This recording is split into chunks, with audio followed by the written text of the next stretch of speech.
ተከተሉኝ ደህና ነሽ አይደል ሚያ ይሄ ከተማ በፍጥነት ለቀን መውጣት አለብን እጅግ በጣም አፈቅርሻለሁ ስማ አንተ ደንቆሮ ነህ ናውጣተስ ሰባት አረንጓዴ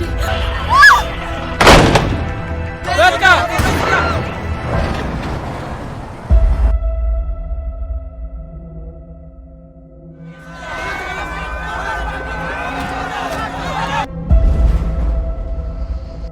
ታኩስ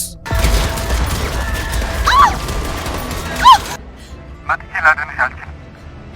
ብቻሽን ማድረግ አለብሽ። አባትሽ በጣም ብልህ ነው። እባክሽን በህይወት ነው። አትጨነቂ የኔ ፍቅር፣ ቃል ገባልሻለሁ። ወደ አንቺ እመጣለሁ። የኔ ልጅ ይህ ውቅያኖስ ነው። አይሰማም!